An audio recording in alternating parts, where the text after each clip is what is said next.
मोहब्बत की समाजगाह में मोहतरम जनाब दिलबर शाही अलकतबी की खूबसूरत कलाम के बाद मैं चाहता हूँ कि आप थोड़ी देर 5 से 10 मिनट और रुक जाएं। मैं समझता हूँ रात के इस सर्द भरे माहौल में ज़रूरत तो महसूस हो रही होगी, मगर मैं बगैर कुछ कहे, बगैर ताखीर, बिला ताखीर, बिला ताबीद, खतीब अहले सुन्नत शहजादे हुजूर नईम मिल्लत आस्ताना बैतुल अनवार की बारगाह में पढ़ी लिखी शख्सियत, नई नस्ल के नौजवानों में बड़ी शाइस्ता ज़बान में उनके चिंगारी को इश्क को शोला बनाने वाली ज़ात हज़रत अल्लामा तनवीरुल हुदा साहब के मिसबाही की बारगाह में हम इस वक्त गुजारिश कर रहे हैं कि आप माइक पे तशरीफ ला रहे हैं, मगर आप अदब व एहतराम के साथ थोड़ी देर और बैठ जाएं। 5-7 आदमी उठे हैं, थोड़ी अफरा तफरी हो जाती है। आप जिनको जाना है 2 मिनट में चले जाइए, लेकिन जो लोग बच गए हैं थोड़ा सा करीब आ जाइए। ये भी अदब के खिलाफ है कि आप इस अज़ीमुश्शान खानकाह के चश्मो चराग आपके करीब आ रहे हैं। आप आगे आ जाइए, थोड़ा आगे आ जाइए भैया, आगे आ जाइए, जरा सा 2-2 कदम आगे आ जाइए, बड़ी मेहरबानी। क्योंकि गर्मी का मौसम है नहीं, मैं आपको ज़्यादा परेशान भी नहीं करना चाहता, हालात भी ऐसे हैं, सर्द भरे माहौल में आप हज़रात बैठे हैं, बहुत बड़ी बात है। मैं तमाम अहबाब का शुक्रिया अदा करता हूँ। आप आ गए, थोड़ा थोड़ा करीब आ जाइए। चचा पीछे जो बैठे हैं थोड़ा सा आगे आ जाइए, आप लोग भी थोड़ा सट जाइए, कुर्सी लेकर थोड़ा सा सट जाइए ताकि अच्छा लगे। हजरत का 10-15 मिनट खिताब हो, लेकिन आप अगर मन से सुने तो हजरत इतनी दूर से तशरीफ लाए हैं और इस खानकाह का हम पर बड़ा एहसान है। बरसहा बरस तक नस्लाबाद नस्लिन आज हजरत अल्लामा तनवीरुल हुदा साहब किबला की सूरत में आप अकेले नहीं आए, उनको गौर से देखिएगा, उनके चेहरे के अक्स में हुजूर सराज मिल्लत, हुजूर नई में मिल्लत नजर आएंगे इंशाअल्लाह। बाबू थोड़ी देर बैठ जाओ, बैठ जाओ, बैठ जाओ, बैठ जाओ बाबू, थोड़ा बैठ जाओ। पूरा मजमा जरा हाथ उठाइए, मोहब्बत से नारा लगाइए, नारे तकबीर, नारे रिसालत, आस्ताना बैतुल अनवार, शहजादे हुजूर नईम मिल्लत अल्लामा तनवीरुल हुदा साहब किबला मिसबाही। ये हमारी और आपकी बहुत सादतमंदी और खुशनसीबी है कि आज हम और आप कादरिया ताजुल उलूम के जलसे दस्तारबंदी में शिरकत की सादतें और बरकतें हासिल कर रहे हैं। अल्लाह रब्बुल इज़्ज़त इस महफिल को कबूल फरमाए और हम सब की बेहिसाब बख्शिश और मग़फ़िरत फरमाए, आमीन। हज़रात गिरामी, वालिद साहब को इस जलसे में आना था।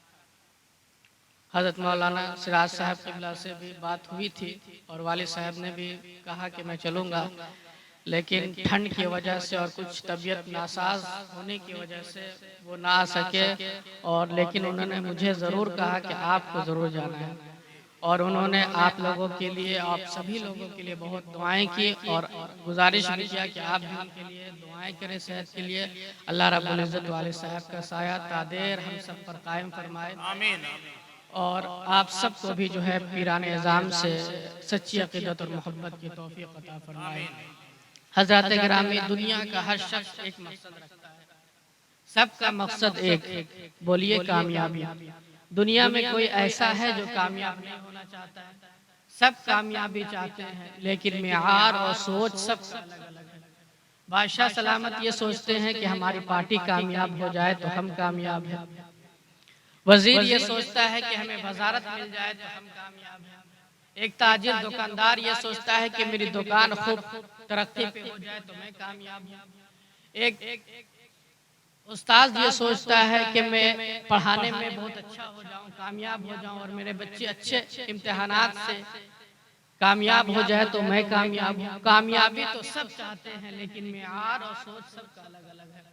तो क्या हमारे और आपके सोच से काम चलेगा? आइए अपने रब से पूछते हैं कि परवरदिगार तू बता कामयाब कौन? तो अल्लाह रब्बुल इज़्ज़त कुरान पाक में इरशाद फरमाता है, क़द अफ़लह मन तज़क्का, कामयाब वो है जिसने अपने बातिन को पाकीज़ा कर लिया, जिसने पाकीज़गी हासिल कर ली। व ज़करा अस्म रब्बिही फसल्ला, अपने रब का जिक्र किया, नमाज पढ़ी तो वो कामयाब है।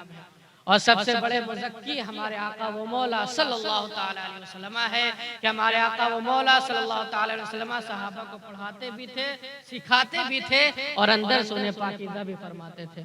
और ये मदरसे के उलमाए किराम, मुदर्रिसीन ये क्या करते हैं? अपने तलबा को पढ़ाते हैं, सिखाते हैं। और ये पीराने निज़ाम क्या करते हैं? अपने मुरीदीन को पाकीज़ा फरमाते हैं, उनके दिल को सुथरा करते हैं। तो मैं मुदर्रिसीन से गुजारिश करूंगा कि आप कभी भी ये ना सोचें कि मुझे तनख्वाह कम मिलती है। आप वो जो काम कर रहे हैं ये वो काम है जिसको सरकार दो आलम सल्लल्लाहु अलैहि वसल्लम ने फरमाया था। तलबा को पढ़ाना सिखाना ये बहुत अजीम काम है। कुछ लोग कहते हैं कि हमारी जुबान बहुत नापाक है, इस नापाक जुबान से कैसे अल्लाह का जिक्र करे। अरे अल्लाह के बंदों क्या समझते हैं?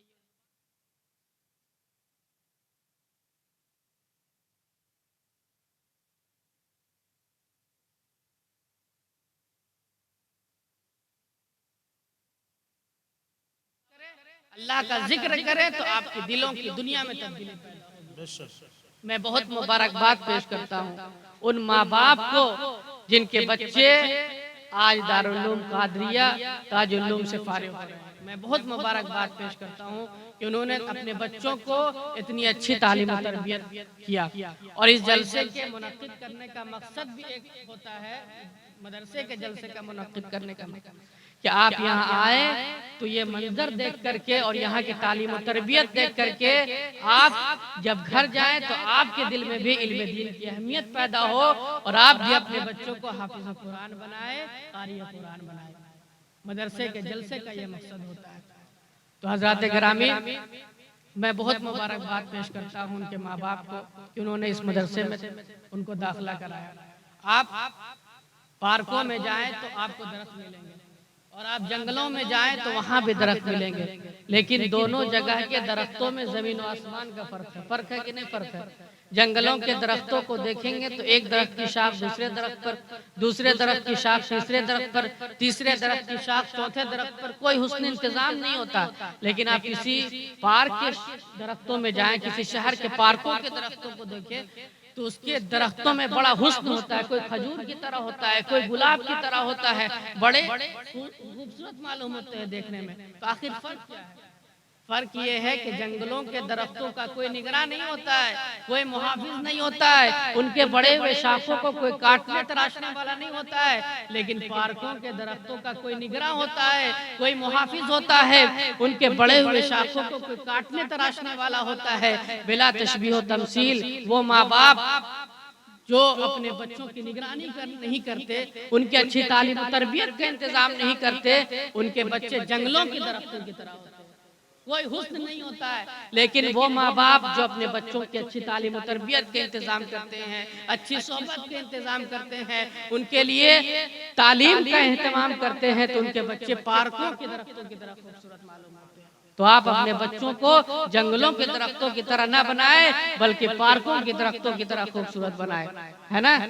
पार्कों की दरख्तों तैयार है ना? इसके लिए तो टाइम दीजिए, अपने घरों को टाइम दीजिए, अपने अहल-वयाल को टाइम दीजिए। आप होटलों में ज्यादा टाइम देते हैं, इधर उधर ज्यादा वक्त को गुजार देते हैं, उससे कहीं ज्यादा जरूरत है कि आप अपने बच्चों को टाइम दीजिए कि मेरा बच्चा मदरसा जाता है कि नहीं जाता है, स्कूल में जाता है कि नहीं जाता, वो तालीम हासिल करता है कि नहीं करता। तो ये हमारी और आपकी जिम्मेदारी है। तो मैं बहुत मुबारकबाद पेश करता हूँ कि माशाअल्लाह उनके माँ बाप को कि जिनके बच्चे आज हाफिज कुरान की सूरत में, कारी कुरान की सूरत में इस मदरसे से निकल रहे हैं। और माशाअल्लाह आली जनाब हजरत मौलाना सिराजुद्दीन साहब क़िबला ने और यहाँ के जितने मुदर्रिसीन ने, यहाँ के अरकान ने बड़ी मेहनतों से मशक्क़तों से इन बच्चों को संवारा है। अल्लाह रब्बुल इज़्ज़त इनके मुदर्रिसीन को भी अल्लाह रब्बुल इज़्ज़त इल्म में, अमल में बेपनाह बरकत अता फरमाए। तो मैं अर्ज कर रहा था कामयाबी अल्लाह के जिक्र से मिलती है और कुरान पाक की तिलावत से मिलती है। और एक बात मैं और अर्ज करूं कि कामयाबी कभी कभी बड़ी जल्दी मिल जाती है। कैसे? जब किसी अल्लाह वालों की सोहबत अगर आपको मिल जाए, नेक लोगों की सोहबत मिल जाए, तो कामयाबी बड़ी जल्दी मिल जाती है ना?